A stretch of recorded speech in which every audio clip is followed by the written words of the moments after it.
Hey everyone, I posted a podcast link about how money and represents your time and energy. And the podcast link was to an interview with Jack Mallers, the founder and CEO of Strike, Strike, who is, other than maybe Michael Saylor, Jack Mallers is, I would say three of the sort of biggest brains in Bitcoin are probably Michael Saylor, Jack Mallers, and maybe Lynn Alden.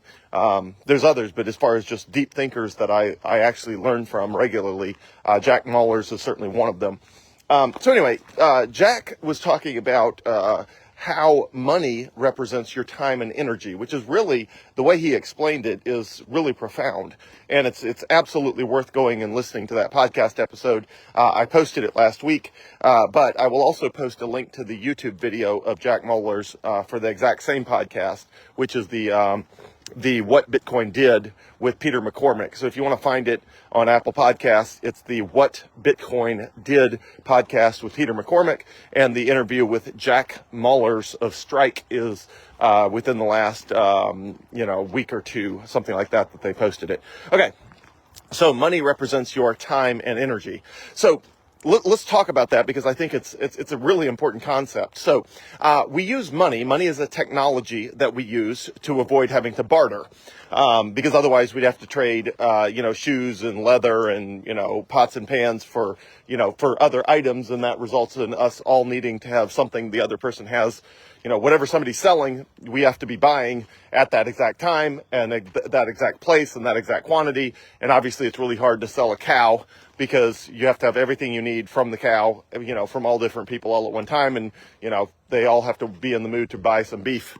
So anyway, so what do? Well, we use money, and what money actually represents, which most people don't think about, and Jack Mallers did a great job of explaining, was money represents your time and energy. So when you have money, you got it through time and energy somehow. So here's what I mean. If you worked for it, that money represents your time and energy, which is your effort to make that money. If you traded a product or service, or a product for it, then you had to expend time and energy to create the product in order to exchange that for money. If somebody gave you money, well, they had to expend their time and energy to get that money. And if somebody gave you, again, a product that you then sold, well, that product was bought with somebody's labor and effort and time and energy. So it always goes back to the fact that money ultimately represents time and energy, either by the person who originally made the money, or by, somebody farther back in the line, or perhaps if you inherited money, well, it represents the time and energy of whoever you inherited the money from. So this has a bunch of implications. One, Michael Saylor talks about the fact that people will spend 40,000, 60,000, 80,000 hours trying to make money, but then spend no time trying to figure out how to preserve it. So if you're going to expend that amount of time and energy to make money, then it's actually super important that you use a money that is actually going to preserve the purchasing power of all of that time and energy. Because why would you expend all that time and energy in order to exchange it for a money that is just going to then be debased by the government? Debased meaning diluted by the government printing more. So it also, per the sort of government money printing, has profound impacts on how you think about the government's money printing, right? Because what you spend all of your time and energy doing, the government prints out of thin air. So you can spend, an entire year, most people work, 40 hours a week for 50 weeks with 2 weeks of vacation out of 52 weeks in a year. So that adds up to 2,000 hours a year. So the average person is working 2,000 hours a year. And let's say you make, I'll use a round number, $50,000 for that. So the government, goes into, rather than having to expend time and energy, they either tax it from you, which is a way they take away your time and energy, is they tax it away from you, or they borrow, which is essentially borrowing time and energy from the future, because someone in the future is going to have to expend time and energy to pay back the money that was borrowed, or they print it out of thin air. And when they print it out of thin air, give me 1 second here. Flies bothering me. When they print money out of thin air, they're essentially, it's a time theft. They are stealing time and energy from you and from everyone in the future, because they are creating out of thin air something that they did not work for and something that nobody worked for, which has the effect of diluting your time and energy and making your time and energy less valuable. So when you think about it that way, it should make you mad at the government, because, the government steals huge amounts of your time and energy by printing money, by borrowing it from future generations or a future version of yourself that's going to have to pay it back, or that they tax it away from you and tend to use it for stuff that is, not what you would use the money for yourself if you had the choice. So a couple of takeaways from sort of how to think about it is, okay, if money represents your time and energy, then you should spend as much time, maybe not as much time, but you should spend a substantial amount of your time not only figuring out how to make money, but then how to preserve it and what is the right kind of money, so that your time and energy is preserved as effectively as possible. And as I've talked about numerous times, I think Bitcoin preserves your time and your energy better than any other money, which is why I have 96% of my liquid net worth in Bitcoin, because I believe it is preserving all of the time and energy that it took for me to earn that money. I believe it will preserve that time and energy better than anything else. Also, it's really interesting because Bitcoin actually, it doesn't just represent time and energy the way gold does. In some ways they're similar, because gold, when somebody gives you gold, it represents the time and energy that it took to dig the gold out of the ground. So as opposed to fiat currency, which is made by fiat, which is the government just makes it up and says it's worth something, that does not represent anyone's time and energy.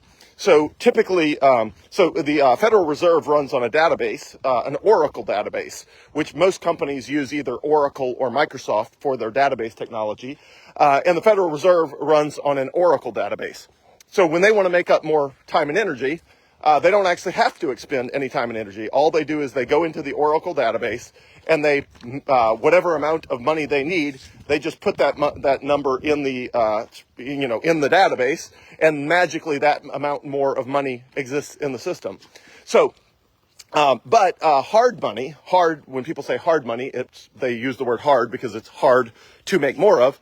Hard money, like gold or Bitcoin, requires time and energy. So if somebody gives you an ounce of gold, somebody had to work really hard, expending time and energy, to get that gold out of the ground. So the reason gold is valuable is not because you own a fractional portion of all the gold in the universe, because there's actually a ton of gold in the universe. There's actually a ton of gold on planet Earth. In fact, in the oceans have trace amounts of gold. So if you actually could find a way of getting the gold out of the oceans, it would be vast amounts of gold. So, but what gold represents is the time and energy it took to get out of the ground. So when you own gold, you're getting a physical representation of time and energy. Because again, you wouldn't be physically holding that piece of gold if somebody had not expended the time and energy to go dig it out of the ground and package it up and purify it into a coin and then give it to you.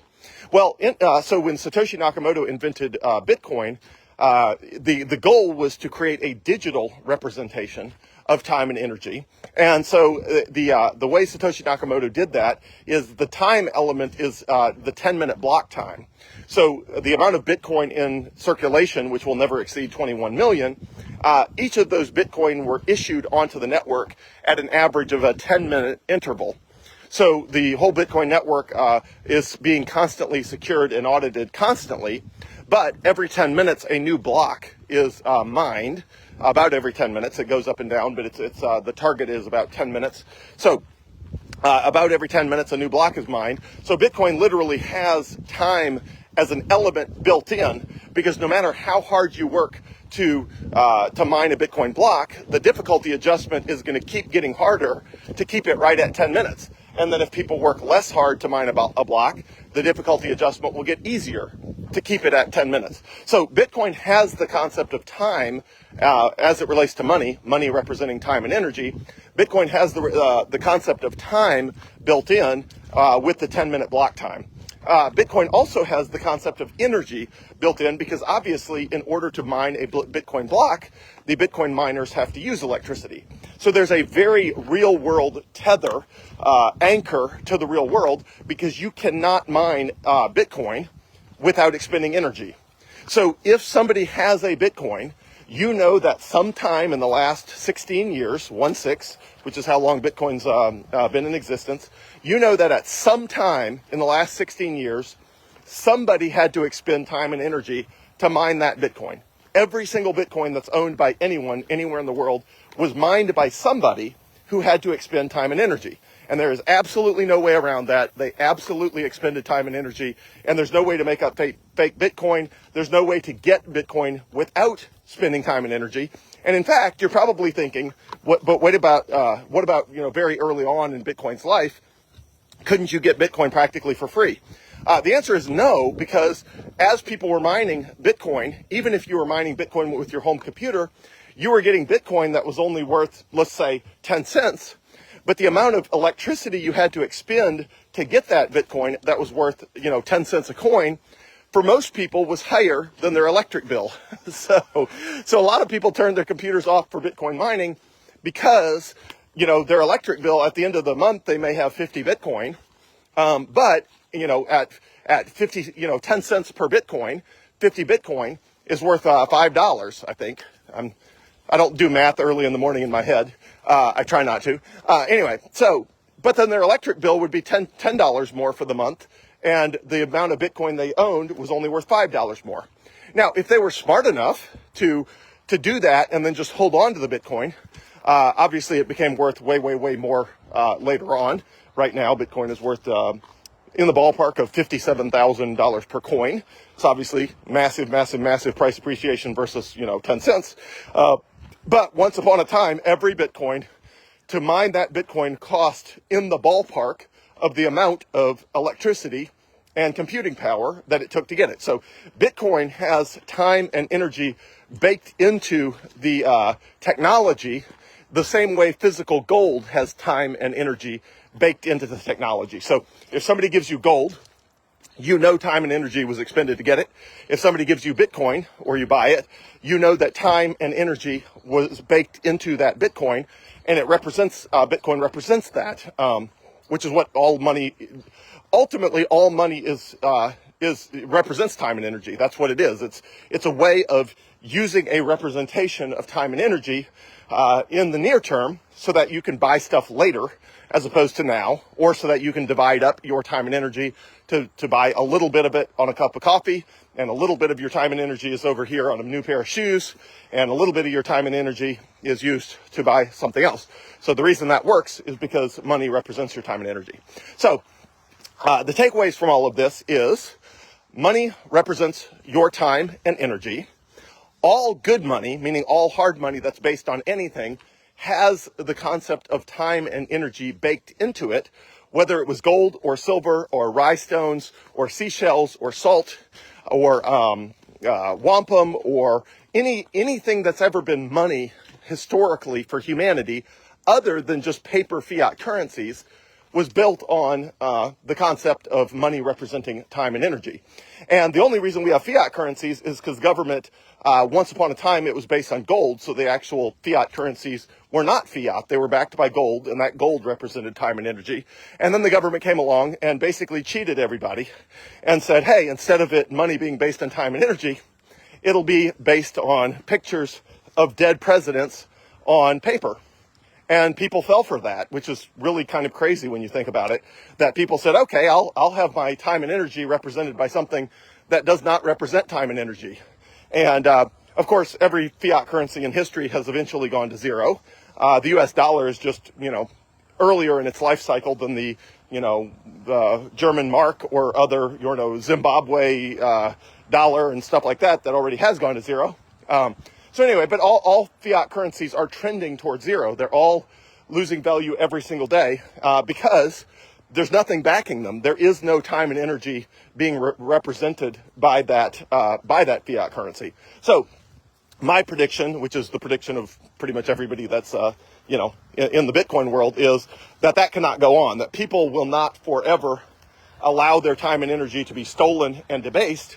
and that if a fiat currency always eventually goes to zero over enough time span, which for the US dollar could be decades, could be hundreds of years, but at some point, paper with dead people on them, which is what a US dollar is, it's a picture generally, paper with dead presidents, mostly dead presidents, that paper eventually goes to its intrinsic value, which is it's not backed by time or energy. And so if it's not backed by time or energy, and it did not require time and energy to create it, and if more of it can be created without expending time and energy, then eventually the value of that will go to zero, because it does not represent time and energy like sound money does. So anyway, so to recap, money represents time and energy. Money is a very valuable technology because it keeps us from having to barter. The best money does the best job of representing time and energy over time. And in the digital age, the best money is digital, because gold does not work well as money. And again, I'm speaking from someone who, a decade-ish ago, bought a decent amount of gold and figured I was going to try to see if there's any way I could use it as money. And I came to the conclusion, even with my very technologically savvy brain, that it was bad money. That gold was only the best money in a world before Bitcoin and in a non-digital world. But that if we live in a digital world where money needs to be able to be transmitted over time and space as easily as you could send an email, that gold could not do that. If you try to take gold across the border, it will get confiscated or can be confiscated. It's heavy. It does not transport over time. It's very hard to authenticate to make sure gold is actually gold and it's not actually just a gold leaf over top of tungsten, for example. The only way to really know you've got gold is to melt it down and remold it, which is obviously very expensive. So anyway, so all that to say, money represents time and energy. Bitcoin is the perfect representation of time and energy, and therefore maintains its value over time, over long periods of time. Obviously, in the short term, it can be volatile, but over the long term, it will, I believe, represent time and energy more effectively than anything else, and is superior in its monetary properties to anything else that's ever been invented or discovered or conceived of by humans. So anyway, hopefully that's helpful. I would highly recommend watching the Jack Mallers interview on the What Bitcoin Did podcast. I will try to post a link to that to the YouTube video, just because I already posted the link last week. I think it was last week to Apple Podcasts. But I'll post the link to the YouTube video of Jack Mallers right after this video.